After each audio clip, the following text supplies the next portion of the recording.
Hola chicos, seguimos con la segunda parte del tema de aceros inoxidables. Bueno, tal como lo habíamos charlado a través de Zoom, el otro grupo de aceros inoxidables que les había nombrado son los martensíticos. Estos tienen un porcentaje de cromo aproximadamente del 2 al 17. Es aproximado, no son exactos. Dijimos que no tenían níquel, por eso se forma martensita o ferrita. La presencia de níquel hace que tengamos presencia de fase gamma o austenita. ¿Por qué nos conviene un acero inoxidable martensítico? Porque tenemos mayor resistencia y mayor dureza, pero bueno, como contrapartida tenemos una resistencia a la corrosión un poco menor o más pobre a la óptima, que sería la de los austeníticos. Como les comenté, un diagrama ternario, cuando dejamos fija la cantidad de un elemento, se vuelve un diagrama binario. Acá tenemos como ejemplo dos diagramas binarios para distinto porcentaje de carbono, donde en el primero un acero inoxidable de muy bajo carbono presenta fases alfa, gamma, o sea, ferrita, austenita, y acá me figuran alfas más K1 más K2 o más Kc, que si se fijan acá es M23C6, M3C y M7C3. Estos son carburos, esta es una nomenclatura: carbono 6, carbono 1, carbono 3, y M es para simbolizar a los metales, puede ser cualquier otro metal. O sea, es un carburo de un metal. Y 23 sí son la cantidad de átomos para este carburo, pero puede ser cualquier metal. M puede ser niobio, puede ser cromo. Entonces, ¿qué quiere decir? Que en esta zona yo voy a tener la fase alfa más un carburo tipo MC, CC M23. En esta zona más chiquita tengo alfa más K2 y en esta zona más pequeña alfa más Kc. Cuando aumento el porcentaje de carbono, fíjense que la zona alfa prácticamente de alfa puro desaparece, aumenta la zona gamma y prácticamente desaparecen también las zonas que tienen los carburos K2 y Kc. Bueno, como los martensíticos son los únicos que pueden obtener martensita por vía de transformación de no difusión, obtenemos un diagrama TTT. Por ejemplo, este es de una ISI 410 de la serie 400 martensítico. Entonces, nosotros tenemos el acero a alta temperatura en una fase austenítica, y si enfriamos rápidamente en un pequeño delta T, obtenemos una estructura martensítica. Si hacemos este enfriamiento lento, la curva pasa por aquí y podemos tener formación de ferrita y carburos. Entonces es necesario realizar un enfriamiento severo para obtener un acero martensítico. En este sentido se comporta igual que un acero al carbono que transforma mediante temple. Bueno, dijimos que acá tenemos aplicaciones de mayor resistencia mecánica, o sea, materiales más solicitados. Por ejemplo, bulonería, que va a estar sometida, por ejemplo, a vapor. O sea, son productos que van a estar en atmósferas poco agresivas. Por ejemplo, vapor de agua. Se utiliza para aves de turbina, obviamente turbinas a vapor, no turbinas a gas. Cuchillería. ¿Por qué? Porque, bueno, las turbinas, los aves de las turbinas a vapor están sometidos a grandes esfuerzos centrífugos, tienen que tener alta resistencia mecánica, y bueno, y el cuchillo no está tanto a la resistencia mecánica, sino necesitan tener alta dureza para preservar el filo. Pero tienen que tener una resistencia mecánica a la corrosión moderada, ya que generalmente se utilizan con alimentos que pueden tener alguna especie de humedad o ácidos naturales.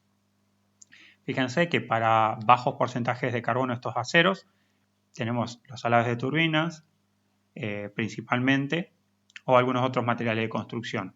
Y a medida que aumentamos, por ejemplo, el porcentaje de carbono, llegamos a los instrumentos quirúrgicos, que son los bisturí, que tienen un gran filo y necesitan gran dureza, o los resortes, que también necesitan gran resistencia mecánica para tener una alta tensión de fluencia. El tercer tipo o gran grupo serían los austeníticos. Si bien tenemos los superferríticos y los superausteníticos, esos son un subgrupos, pero el tercer grupo importante y el más difundido son los inoxidables austeníticos. ¿Por qué son los más difundidos? Fíjense, el 70% del acero inoxidable que se produce es austenítico porque es el de mayor resistencia a la corrosión, por un lado, y por el otro por la formabilidad. Como les comenté, todo lo que es pieza conformada, como una bacha de lavamanos o todo lo que son recipientes para la industria alimenticia o para la industria de la bebida, tienen que ser conformadas y este es un material muy dúctil. Como podemos ver, el efecto del níquel, agregar níquel para un bajo porcentaje de cromo, un alto porcentaje de níquel me da la zona amarilla, que es austenítica. Si mi contenido de níquel es relativamente bajo, obviamente depende del porcentaje de cromo, pero si es relativamente bajo, voy a tener una estructura ferrítica. Entonces es necesaria cierta cantidad en función del cromo de níquel para asegurarme que tengo una fase austenítica a temperatura ambiente. Acá pueden ver el efecto del níquel en el MS o martensita start o el comienzo de la transformación martensítica. Fíjense que para porcentajes inferiores al 4%, la temperatura de la transformación martensítica se encuentra por arriba del 0. Es decir, que podemos lograr temperaturas martensíticas para contenidos de níquel menor al 6% a temperatura ambiente. Es decir, que yo un temple en agua de un acero con menos del 6% me produce una estructura martensítica. Si le pongo más del 7% aproximadamente, ya para lograr una estructura martensítica tendría que templar, por ejemplo, a 100 grados bajo cero, que solamente es posible, por ejemplo, con nitrógeno líquido o algún tipo de líquido subenfriado con un sistema frigorífico, algún glicol, con un equipo frigorífico. Entonces, si yo quisiera templar un acero con más de 7-8% de níquel, debería hacerlo a temperaturas súper bajas. Eso se llama hipertemple o temple criogénico. Como no logro, se pasa a ser una propiedad favorable de los aceros austeníticos, que son, como ya lo vimos, tienen gran tenacidad a baja temperatura. Por eso se lo usa para recipientes o termos para el nitrógeno líquido. O sea, yo puedo tener nitrógeno líquido y se me golpea y el recipiente no se va a fisurar. También podemos ver acá cómo varían las propiedades mecánicas con el contenido de níquel. El primer número es el contenido de cromo y el segundo es el de níquel. Fíjense acá, tengo 5% de níquel, 7, 9 y 23. Entonces, a medida que el níquel aumenta, la curva, fíjense, martensita disminuye. ¿Qué quiere decir? Que a medida que agrego níquel, cada vez se me forma menos porcentaje de martensita. Entonces el material se vuelve más dúctil, pues tengo mayor reducción de área. Y en cuanto a la resistencia mecánica, ocurre lo mismo. A medida que aumento el porcentaje de níquel, al formarse menos martensita, obtengo estructuras menos resistentes, pero más dúctiles. Entonces, fíjense, tengo resistencias mecánicas menores, pero las deformaciones son mayores. Uno de los mecanismos que habíamos visto era la sensibilización. Fíjense, esta es una microscopía electrónica de barrido, donde se ven los granos y el borde de grano, generalmente, si no está sensibilizado al material, se ve una línea fina, que es el borde de grano, de este estilo. Pero acá los bordes de grano se ve una línea negra y gruesa, que en realidad no es un borde de grano, sino es como si estuvieran despegados los granos. O sea, falta material ya que hubo una corrosión localizada en el borde de grano y los granos prácticamente están despegados uno del otro. Acá podemos ver otro diagrama TTT para una ISI 316, donde las zonas verdes, rosas, me dicen qué fase está presente. Entonces, fíjense que yo hago velocidades de enfriamiento relativamente lentas. Tengo estas estructuras de fase alfa con carburos y a velocidades muy lentas. Fíjense en 10.000 horas. Tengo fase sigma, que se acuerdan que era una fase perjudicial. ¿Dónde se sensibiliza? Cuando expongo a temperaturas constantes dentro de este rango, hace que ocurran las reacciones de difusión del carbono al borde de grano y se combine con el cromo. O si el material yo lo calenté y estoy en un estado austenítico y empiezo a enfriar, y lo enfrío tan lento que lo mantengo en este rango 600-800. Cualquiera de los dos desarrollan cinemáticas de transformaciones que perjudican al borde de grano. ¿Qué soluciones en esos materiales? Y en los aceros inoxidables lo mejor siempre es reducir el carbono. ¿Por qué? Porque reducir la cantidad de carbono reduce la probabilidad de que se formen carburos, quitando el cromo a la matriz. O la adición de titanio o niobio, o los dos a veces, que lo que hace es que con el carbono se formen carburos de niobio y carburos de titanio, que son estables a alta temperatura, o sea, no se descomponen, porque tampoco tendría sentido que yo forme un carburo que después a alta temperatura se va a volver a disociar y me deje el carbono libre para que se combine con el cromo. Entonces yo formo un carburo de niobio y un carburo de titanio que es estable a alta temperatura y evita que este carbono se combine con el cromo y me decromice la matriz. O sea, me quita el cromo que me da inoxibilidad. Acá dijimos que partimos de un acero austenítico 304, que es el básico. Ustedes les comenté que mucha vajilla, mucha pavas u ollas puede encontrar en la base, la parte de abajo, que dice 18.8, 18 cromo 8 de níquel. Bueno, y a partir de este acero nacen las otras familias de inoxidables.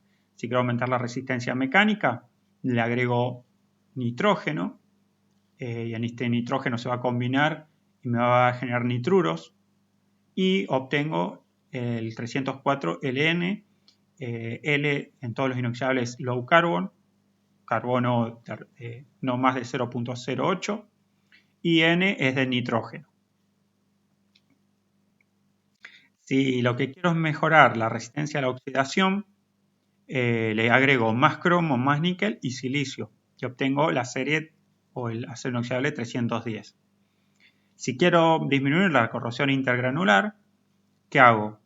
O reduzco el carbono y obtengo el 304L y el 316L, o adiciono titanio y niobio y obtengo el 347 y el 321. Si a un 304 le quiero mejorar la corrosión en general y por picaduras, le agrego molibdeno. El molibdeno disminuye la corrosión por picaduras y obtengo los IC 316 y 317. Habíamos visto que uno de los mecanismos de degradación era la corrosión bajo tensiones o Stress Corrosion Cracking, SCC, y para evitarla, al disminuir el contenido de níquel, de este níquel, por ejemplo, estamos en un cromo 25 y en un níquel 5, generamos estructuras duplex, que son una combinación de ferrita y austenita y disminuye la corrosión, el fenómeno de corrosión bajo tensiones.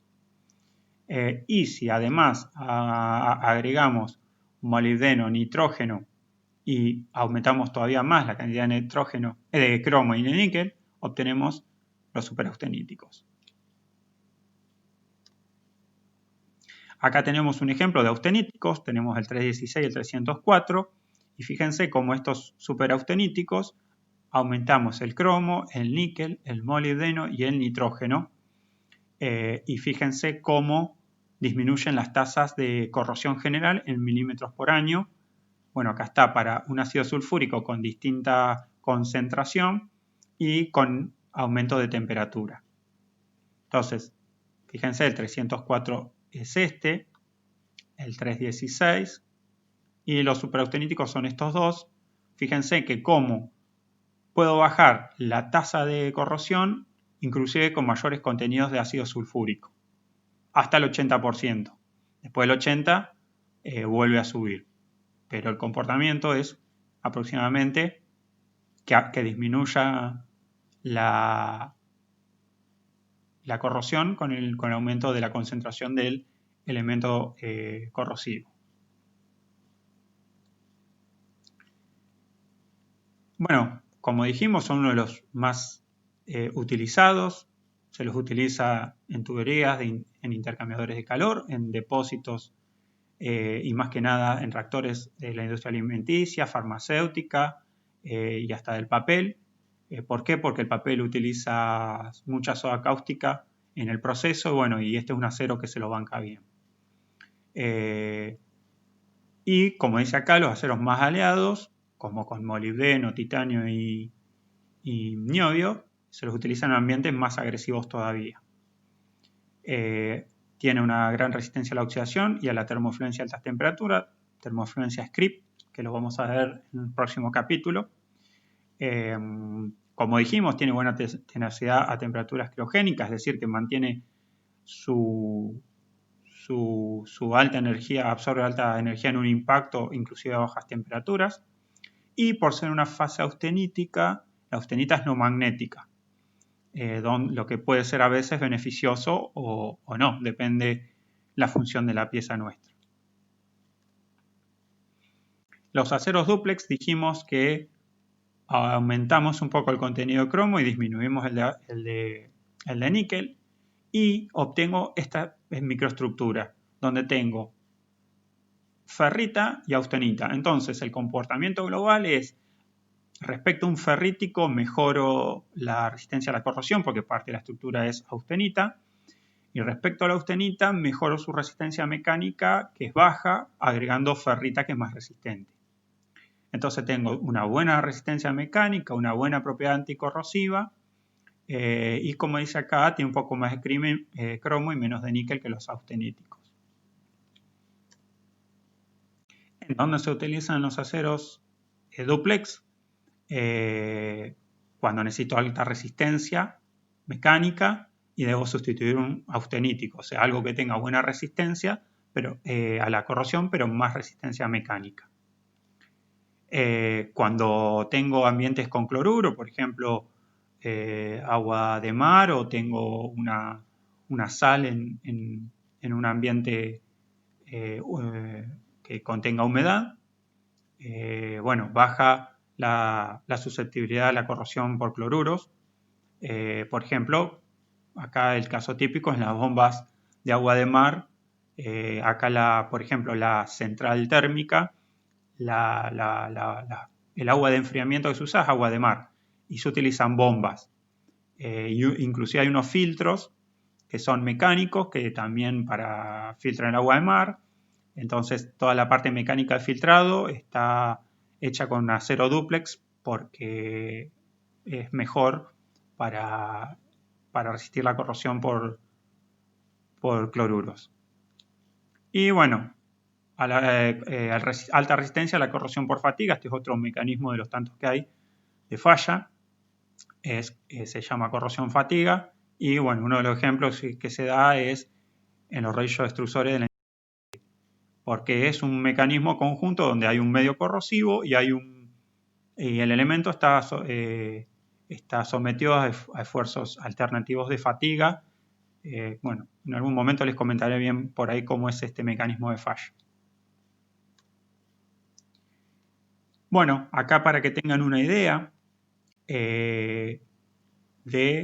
tenemos los aceros inoxidables, acá abajo, 316, 316L, 317 y del 2022-05.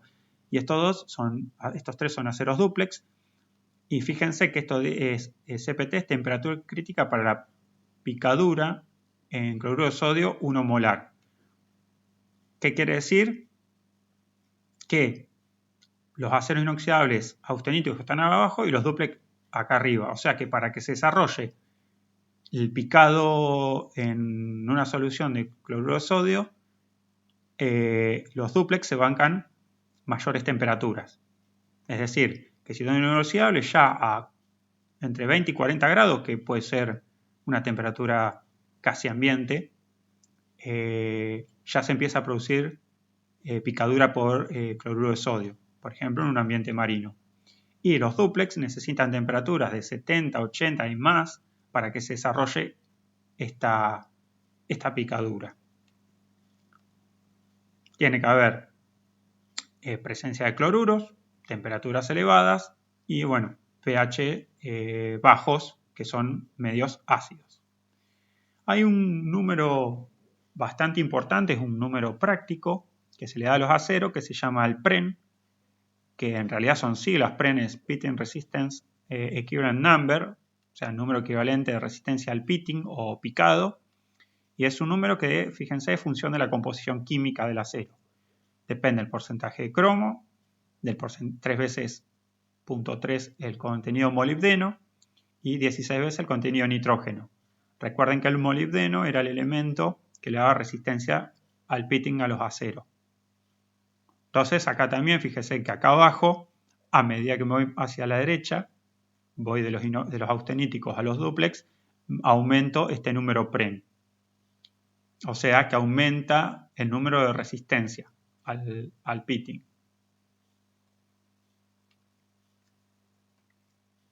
Como les dije, tienen una mejor resistencia mecánica, por lo que tensión de fluencia es del doble de los austeníticos, con una resistencia a la corrosión casi similar.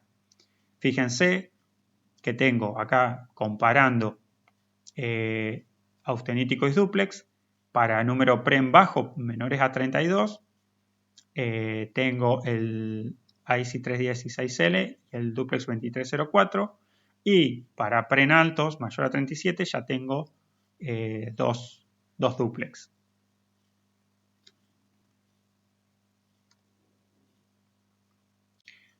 Bueno, como les nombré este mecanismo, el de corrosión bajo tensiones o SCC, Stress Corrosion Cracking, ocurre cuando hay cloruros en el medio líquido al que está embebido la pieza. Acá dice que se da a partir de temperaturas de 60 grados, pero la verdad que este mecanismo se ven también en líquidos a temperatura ambiente. Y lo que necesito, como dice acá, son dos cosas. Un medio corrosivo con cloruros y tensiones. O sea, que la pieza esté tensionada.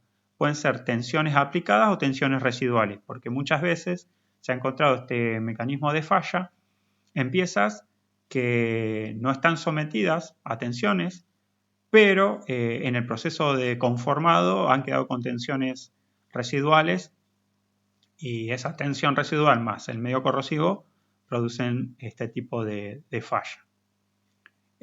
Como pueden ver acá, tenemos un dúplex 2205, dos inoxidables y otro dúplex acá, donde me da como el tiempo para la por SCC aumenta para el dúplex en gran medida respecto a los inoxidables.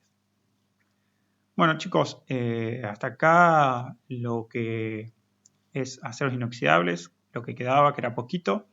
Así que en el próximo video seguimos con otro tema. Hasta la próxima.